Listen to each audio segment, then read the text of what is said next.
Many people feel that they don't owe anyone anything and they can do as they wish, right? And ultimately that has repercussions, that has effect on their surrounding.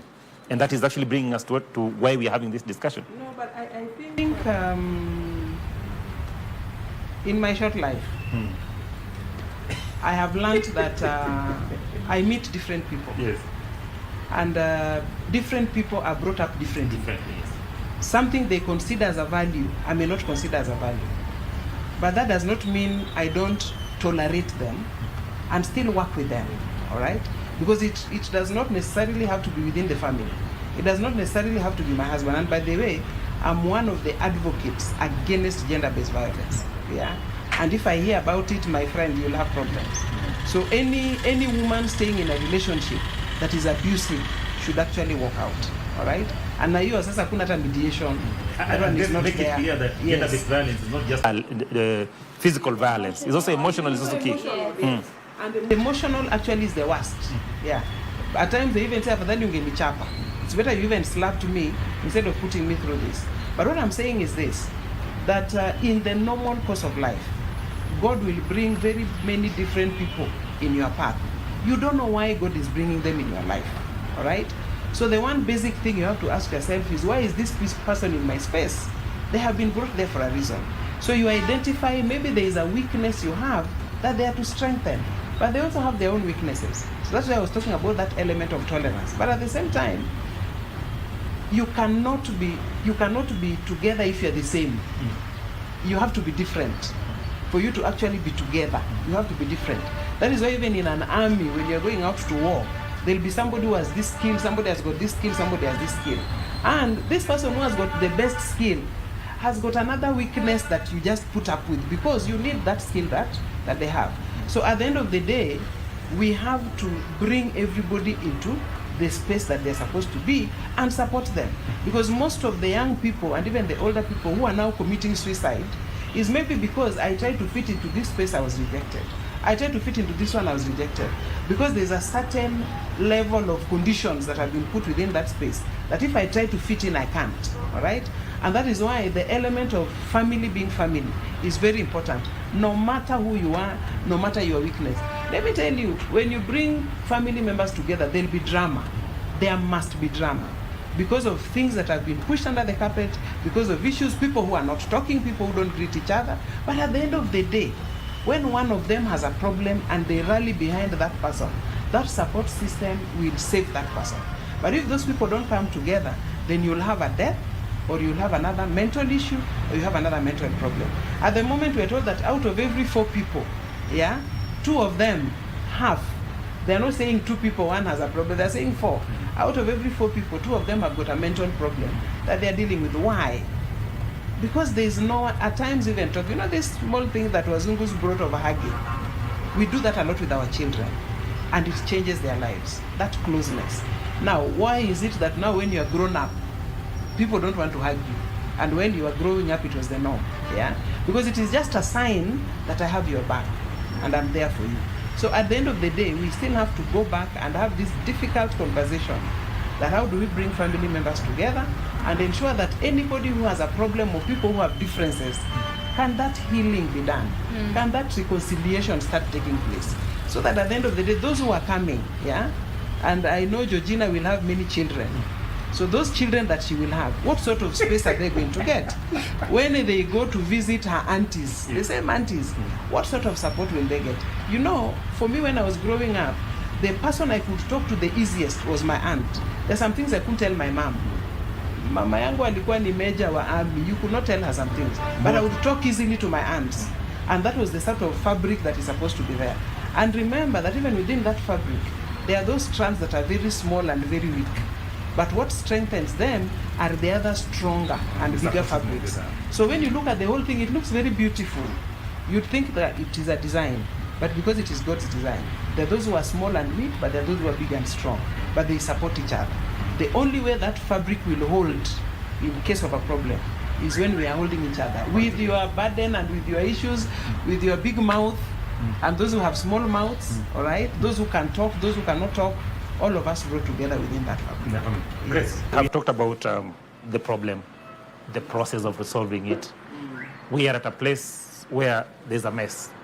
Georgina has stood up in a funeral and talked and spilled the beans. And everyone is not looking at her with a good eye in the family. How do we now mend fences? How do we come together and start having this conversation? Because I'm sure there are aunties who are still looking at her and saying, "Uyu, mtoto uyu." I mean, how would we start the healing conversation? The healing conversation will start from where did the rain start beating them? You have to go back to the source of the problem. Yeah? For it to come out at that level, there's some other underlying issue that needs to be identified. All right? And because Georgina has already come out and spoken about it, now God has given her the responsibility of also getting a solution to it. Yeah?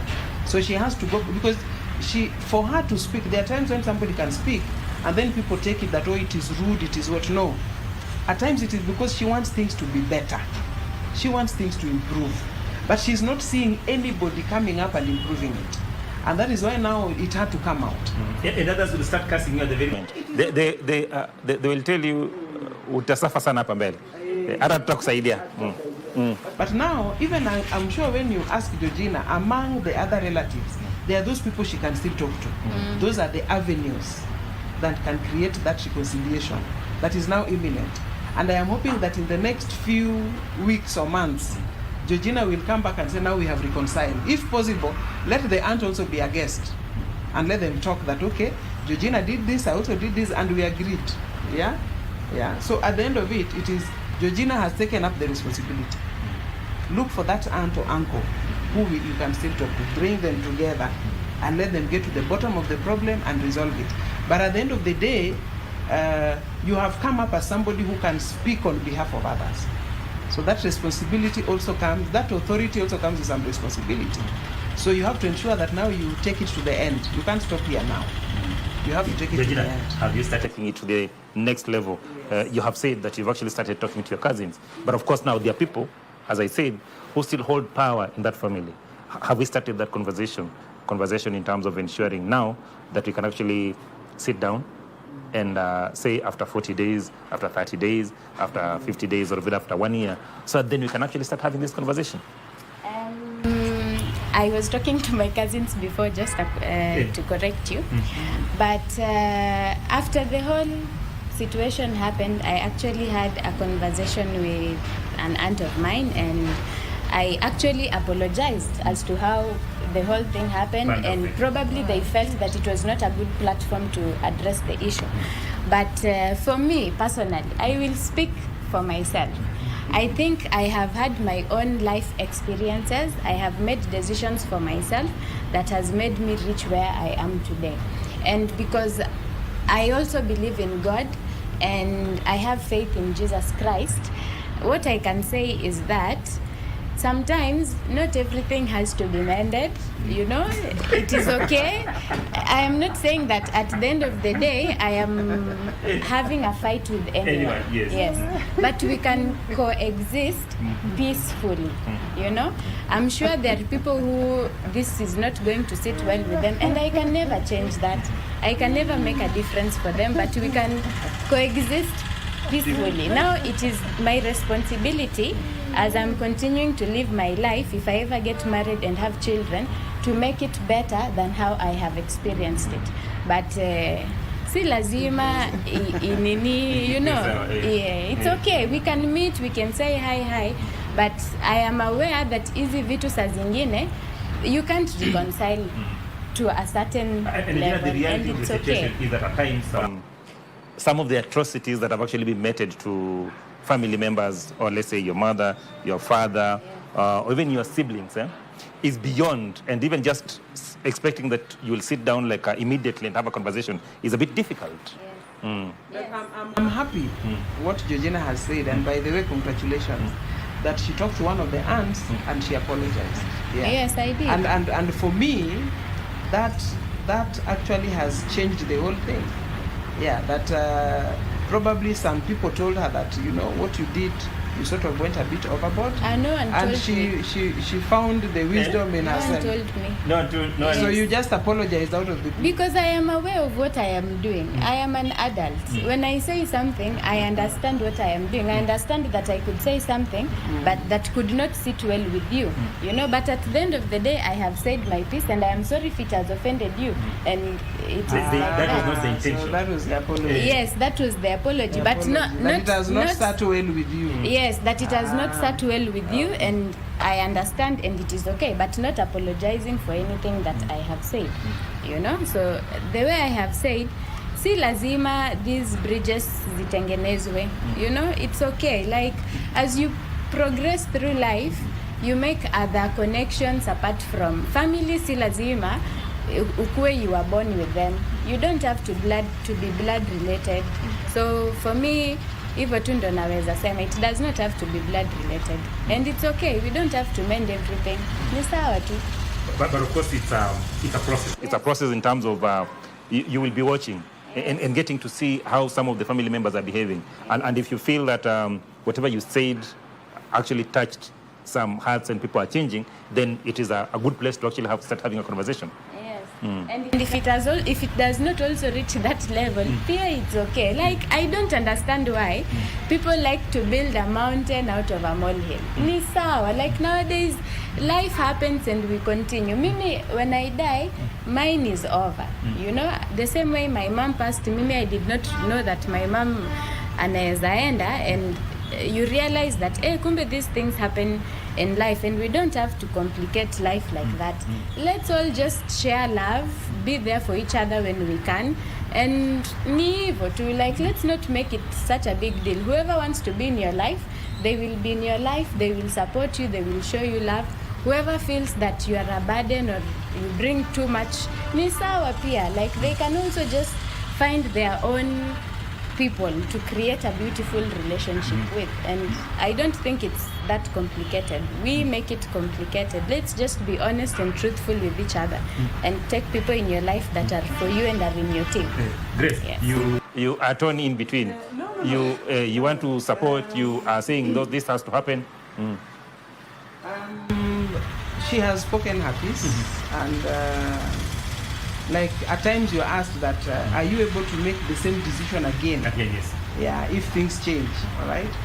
Now, if you ask some of us if there are some decisions we made 30 years ago, we would tell you we'd make them differently.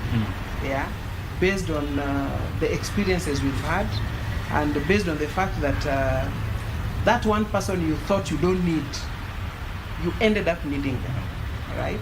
You ended up needing them, not knowing why God would take you around a circle, and where you feel, now I don't need you, I have other people, I can continue. And then God puts you in that position where if that is the only person who can help you at that time, all right? So from where I'm sitting, I still believe, yeah, with all my heart, that reconciliation and forgiveness is the way that we can heal the broken families. And it is through reconciliation also and forgiveness that we can bring those hot family feuds to be warm. So that, like Georgina is saying, I can greet you, you know, I can share love. But for you to get to the point where you are sharing love, yeah, you must get to a point where I can actually greet you. But some are so hot, you can't even greet somebody. So what I'm saying is, through those of us, excuse me, who God has put in those situations or positions, where we can identify that healing is needed here. Who can I bring together so that we ensure that healing is done through reconciliation, all right? And also, like she said, we share a bit of love, because when everything is done from the position of love, there can be no conflict. So if you put love in it, there will be no conflict whatsoever.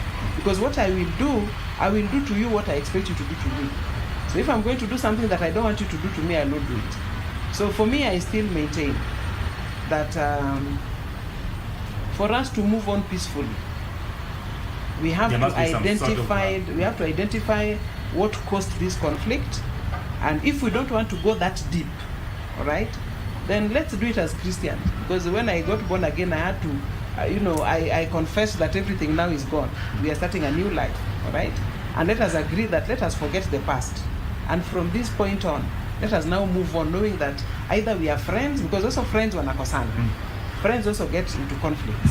Either we are friends, and the beauty of or friends we are is that you family. can cancel them Yeah. from your life totally. Again, Yeah. from experience, Yeah. you will find that friend who is sitting on that panel and you have gone for the interview yourself. Unasema what? Yes.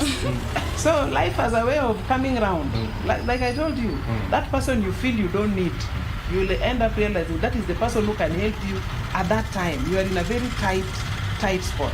And for some of us who have been around for about 50 years, God has taken us round in such a way that when I meet you, I want to make sure that namalizana na wewe vizuri. When I meet you again, we are cordial, we are talking. Even where I know I would have shouted and ranted and did everything, I will do that. Then I look for you later and tell you, my friend, that time I was angry. Please forgive We me. seem to put a lot of premium on unforeseen help. We keep saying that I want to be nice to Simon. Hata kama amenikosea, because hapo mbeleni anaweza nisaidia. Ama siwezi jua nahitaji usaidizi kwa mtu gani. Why can't we just look at the present and say that let us live harmoniously. Usinifanyie mabaya. Don't do bad things to any of my siblings. So that then we live peacefully. So that in future, and Grace, my experience is that those that you actually expect to help you, usually in many times, don't actually help you. What I was trying to say is that any person you meet, whether it is a relative or not a relative, when you are parting ways, just part ways in a good way. Yeah, it does not matter whether it is a brother, a sister, a stranger. You've met, maybe there was some sort of friction. What I'm saying is, like the Bible says, do not let the sun go down on your anger. Yeah? If at all we have disagreed, let us part ways. Like Georgina said, si lazima. Yeah? But si lazima how?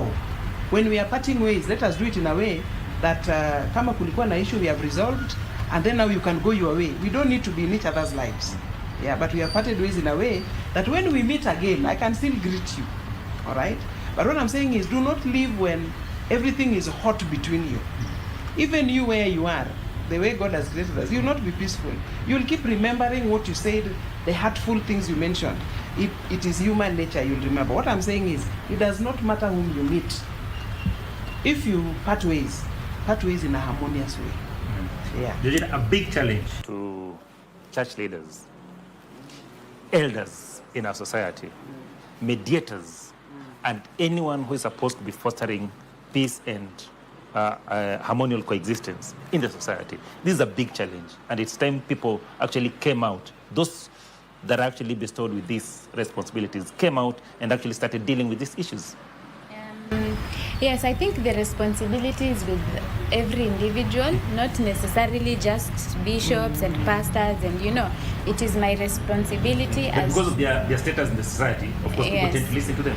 Yes, but just because someone has a bit of status in the society does not mean they know what they are talking about. No offense. Yes. But the responsibility lies with me. It Yes. lies with every individual in the family, And just to build on what she has said and what you have said, let's not live our lives with the mentality ati utanitaka siku moja nitakusaidia. Just you see, this is the complication I am talking about. Don't live your life eti unafikiria utanisaidia in the future. Like, just be there in the now, in the present. Do what you can. Saizi, those bishops and pastors and whoever is responsible for creating this support system, just do it now. And don't wait and tell somebody, you will need me in the future to do 1, 2, 3 for you. Mimi, I'm living my life. I'm not saying that I do not need people. I need people. No man is an island. Yeah. But the way I am living my life, I am living my life in such a way that I am able to take care of myself, take care of people that matter and people that are around me, and my family and my husband and children if I ever have. Not that I have made an interaction with you, but umenikosea to an extent that I am not very happy with you, but wacha tu niwache because I might need you in the future. For me, this is not how I am striving to live my life and move forward. I'll just sample some of the comments. Yesterday when I put out this poster, there was an overwhelming response from, of course, those that actually have my contacts, right? And one person told me in the message, he said, I can never forget my stepmom. Just after my father died, she took me to a police station, a local police station, and I was arrested simply because I wanted to start a small business besides one of her business premises. To date, I have never forgiven her, and I will never forgive her. There's another one who told me, I have seen my parents shamed, mistreated, and all sorts of bad things done to them simply because they are poor. I can never forget that. Hata nikienda kabrini. There's another one who told me that my friend Mercy from Busia, she told me, Simon, family issues, watu ni wabaya. You'd rather even have friends, because some of the things they do to us, you look at it and you say, apana. Na akaniambia, they are lucky that I've now aged. I'm at a place where I look at things differently. That response alone tells you that there's quite a lot that is happening in these units that are actually supposed to be our support system, are supposed to be where we draw, comfort, where they're supposed to be the first shade when the sun is too hot for us. I mean, there's a lot of turmoil in these units. I think I'll go back to what Georgina said earlier, that for some, si lazima. Yeah, si lazima, because, but what I would then advise those who are carrying that burden, that one, it is wearing you down, and two, you are carrying on a responsibility that if you were to drop it, you'd have a more peaceful life. All right? At times it is just you let go and you let go. Just let go. Yeah. Because even as I'm speaking on behalf of parents here, it doesn't mean I've also not gone through some things. I have. All right? And some of them were quite painful. But I realized that as I'm holding on to them, yeah, that person is still having that power over me. So I decided, no, let me now be the bigger person. And I forgive them for what they did, because at that time, they felt that that is what they can do. Maybe with the knowledge they had, the experience, they felt the best thing they could do, even for those comments you are getting, was maybe take that child to the police station, maybe for them to have peace, or for them to inherit everything from the husband. I don't know. But at that time, that is what they knew how to do, and that is what they did. But at the end of the day, why is it defining now how I move forward? I don't allow that to define who I am. I become better, and I become bigger. And then now what I pray to God is that I also do not do the same to somebody. Because those who also have gone through the experience, they end up doing the same to other people. Just like an example, and this is an example. If my father was polygamous, and he really mistreated the first wife, maybe I am a child to the third wife, really mistreated the first wife. For me, as I grow up, I will see the power that my father had. Then I will also become polygamous, and then I will find it very normal to mistreat the first wife, because that is what I saw, and my mother never spoke against it. Because for her, she was enjoying the fact that maybe she's the third one, and the last one, and the youngest. But the experiences of course. So those who are in the first house will live with that bitterness. And for some of them, they may never be polygamous. And some of the ladies born in that house may never get married. Because they will feel that if this is the way it is, then if God gives me children, let me take care of them on my own. But let me not bring up money to the equation, and then I go through what my mother went through. All right? So some of us carry those experiences and those pains. But what I'm saying is, how do I live above that pain and ensure that I still fulfill my destiny? I still touch the lives I'm supposed to touch. I still change the lives I'm supposed to change by not repeating the mistreatment that somebody else went through, by being better and being bigger. So at the end of the day, you may not want to face the problem, but for you to heal, you may either have to let go, all right, or you may have to actually have a sit down and say, no, this one was too painful. This one I have to talk about. Yeah, and that is why, and we also have dramas in our funerals. Like I said, I'm from the biggest polygamous family. We have a lot of drama, all right, on mic and off mic. Yeah, we have a lot of drama. But at the end of the day, yeah, if somebody mistreated me, how do I get out of it? How do I get above it? All right, so that I move on with my life and my life gets better. So we can talk about the pain. I can talk about not forgiving that person, but at the end of the day, I'm holding it in me and it is affecting me and it is causing me to hate. I have friends who hate their stepmothers. They just hate them. In fact, when they meet you and then you introduce yourself that I'm wife number 2, they just now start hating you because they assume that you are taking somebody through what they went through. But why should you live like that? No. Live above it and forge a better future for yourself. Yeah, so that you become bigger and better. Yes. Looking at the whole situation from a bigger picture, you realize that this is a situation that we cannot just let it go or sweep it under the carpet. Why? Because in 2007, this country witnessed one of the darkest moments in its history. We've also seen recently the demonstrations that actually happened. It tells you of a problem that has not been resolved for a very long time. And it calls for people to actually put in place mechanisms that will actually address this issue so that they don't boil out of the family and actually end up now in the streets and eventually destabilize the country. Georgina. What I can say is that within the family, the only thing that we can do is try and show love and support. Like, even in 2007, if these things they were addressed, the country addressed the issues that they had, it would have probably not reached that level. And even until today, we can still feel what happened back then, because it is still happening right now. And the only thing we can do is try to address the issue at hand, just take the bull by the horn and confront the issue at hand, not what has happened afterwards. What is the real cause of 1, 2, 3, and talk about it.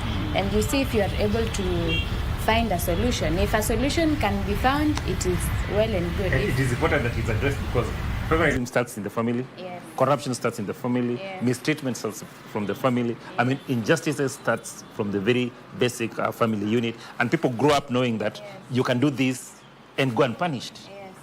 But there is something that actually I'm happy that Georgina spoke out. Because by speaking Many out, of us are. yeah, and then now it was now clear that now we are looking for others who have also spoken out, but we did not take seriously. Actually, after Georgina spoke out, now everybody is like, there was a time I also had another video that another young person was talking to relatives, and then now they were brought together. And there's another video that Yes. is illegal, Yes. that woman actually spoke about the second wife and said, I mean, in this family, we had lived harmoniously until you came. Yes. And then when you came, nikabakia vile niko hivi.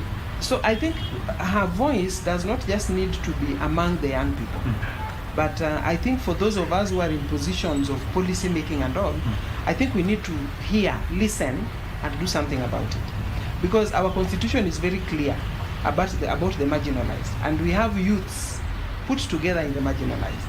We have the women, we have the person with disability, and then we have the elderly. Now, are we putting mechanisms in place as a country to ensure that the young people can speak, and not just during public participation, where you're told you want this project, you want this one. They may want something other than a toilet in the market. But are we giving them that space so that they're able to express themselves, so that their needs are also met within the bigger budget? Those that are actually watching will say that we have an intergenerational conclave that is actually ongoing. And I mean, people need to actually come up and have that conversation. Now, tell Georgina any discussion that has been had in that conclave that has borne fruit, and then she can go and say that from the discussion that happened in Kisumu, the youth pointed out that they need this and this happened. All right? Now, if that happens, then you can talk about it. And the reason why I'm bringing this out is at the office of the women rep, we had to go and talk to young people and ask them, what do you need? All right? Now, most of them told us that after I did my 4th form, there's nothing I'm doing now. So we say that we are not going to put our money onto bursaries. We are going to put them on the technical subjects.